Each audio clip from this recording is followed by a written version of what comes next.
Assalamualaikum warahmatullahi wabarakatuh. Sahabat sekalian, galabah dari dunia kampus. Ya, inilah satu kondisi galabah alias prihatin dari dunia kampus yang mulai terang dan semakin meluas. Mereka murka dengan perilaku penguasa yang kian tidak demokratis. Seperti beredar berita yang cukup luas di mana sejumlah guru besar dan akademisi dari Sivitas Akademika ya di Indonesia melayangkan desakan dan kritik kepada Presiden Joko Widodo. Ini mulai menjadi sebuah semacam gelombang begitu sahabat sekalian. Kita lihat misalnya di ID ini Sivitas Akademika UGM sampaikan petisi minta presiden kembali ke koridor demokrasi. Ya. Kemudian di sana kita bisa melihat salah satu ungkapannya bahwa kami menyesalkan tindakan-tindakan menyimpang yang justru terjadi dalam masa pemerintahan Presiden Joko Widodo yang juga merupakan bagian dari keluarga besar UGM, ujarnya. Dan ini tentu saja menjadi sebuah perhatian publik mengapa kemudian pemerintah sampai harus diingatkan oleh dunia kampus. Sekalipun ada juga yang bertanya mengapa dunia kampus baru bergerak sekarang. Tapi apapun faktanya semua sudah mulai bersuara dan ini menunjukkan masing-masing pihak mulai menyadari. Dan tentu saja ini penting untuk menjadi satu vitamin bagi Presiden Jokowi dalam melakukan evaluasi, introspeksi, agar sisa pemerintahan yang ada betul-betul dia gunakan sebagaimana mestinya. Sahabat kalian, itu juga disusul oleh UI pada 2 Februari 2024 yang juga menyampaikan seruan keprihatinan seperti disampaikan oleh UI Depok, Jawa Barat dan Universitas Lambung Mangkurat di Banjarmasin, Kalimantan Selatan, dan sebelumnya juga ada UGM.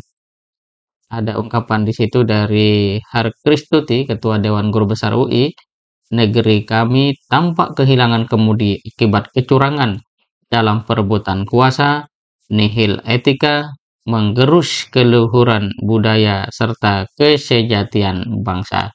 Saya kira ini ungkapan pendek tapi menyentuh semua aspek ya, yang secara fundamental memang seharusnya dirawat, dijaga dan diperkuat. Mulai dari etika, kemudian budaya luhur ya dan kesejatian bangsa. Ini menunjukkan identitas Indonesia. Dan lagi-lagi tentu saja ini ditujukan kepada Presiden Jokowi. Dan sahabat kalian, mewakili Dewan Guru Besar UI, Harkristuti mengajak para sivitas akademika merapatkan barisan untuk mengawal pelaksanaan pemilu yang adil, jujur, dan bermartabat. Ini menunjukkan atau memberikan satu kesan dan pesan penting bahwa ada kemungkinan pemilu itu berjalan nihil etika tadi istilahnya. Oleh karena itu dia menyerukan untuk semuanya, terutama sivitas akademika UI, agar mengawal ya pelaksanaan pemilu yang adil, jujur, dan bermartabat. Nah, sahabat kalian, kalau kita lihat pada berita lain, Guru Besar Fakultas Hukum ULM Lambung Mangkurat, Hadin Muhyad, mengatakan saat ini konstitusi mau dikoyak-koyak. Dengan mencermati situasi dan kondisi menjelang pemilu 2024, para akademisi ULM mengajak semua pihak yang bertanggung jawab terhadap penyelenggaraan pemilu 2024 agar memperhatikan dan memastikan proses demokrasi dilaksanakan sungguh-sungguh berdasarkan ketentuan hukum yang berlaku. Aspek etika merupakan bagian tak terpisahkan dalam kepribadian bangsa. Etika harus menjadi acuan penting dalam proses berdemokrasi, ujarnya. Jadi dari UI etika, dari Lambung Mangkurat etika, dan mungkin juga yang lain juga tidak akan lepas dari aspek etika. Artinya apakah ini menunjukkan kita sedang mengalami krisis etika? Nah ini sahabat sekalian yang penting untuk kita lihat.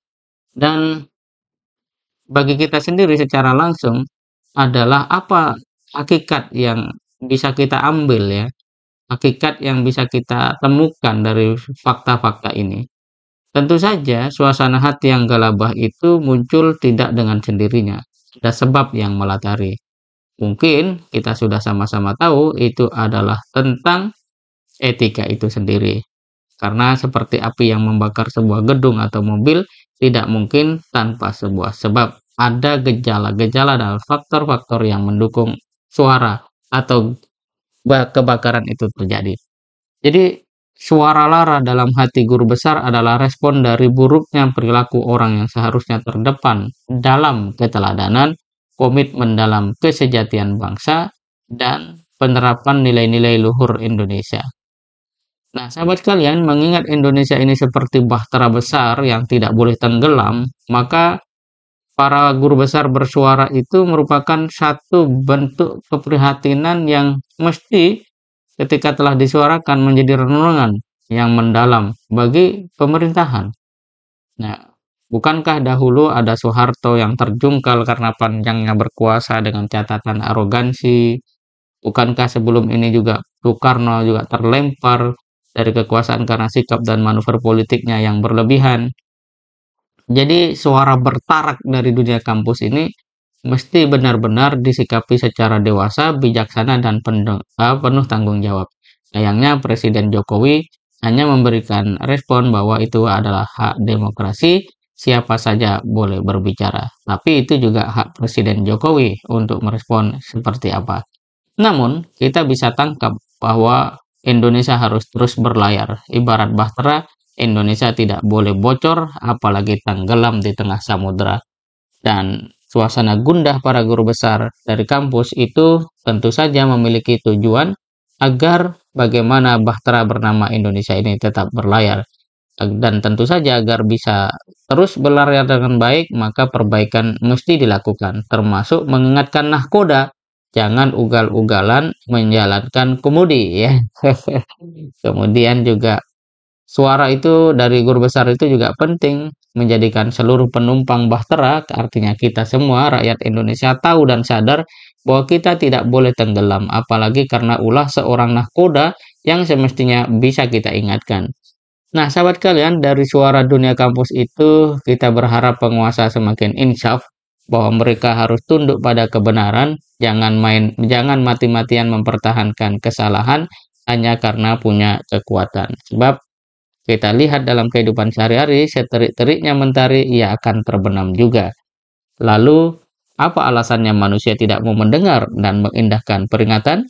Kalaupun hari ini punya kekuasaan dan kekuatan, ingat, itu tidak selamanya. Esok, atau bahkan lusa, atau nanti akan ada orang yang mengganti kedudukan itu, dan pada saat yang sama, para penguasa yang hari ini mau menjadi tuli, atau menjadikan nuraninya tuli, tentu akan bertemu dengan sebuah penyesalan. Semoga suara-suara guru besar ini menjadikan Presiden Jokowi dapat menjadi lebih baik dalam menjalankan pemerintahannya. Tentu saja catatan-catatan buruk dan baik setiap orang punya, dan kita berharap Presiden Jokowi mampu mendengar dengan seksama pesan-pesan guru besar dari Indonesia, yang dari mereka akan lahir anak-anak Indonesia yang cerdas, beradab, dan progresif. Semoga bermanfaat. Assalamualaikum warahmatullahi wabarakatuh.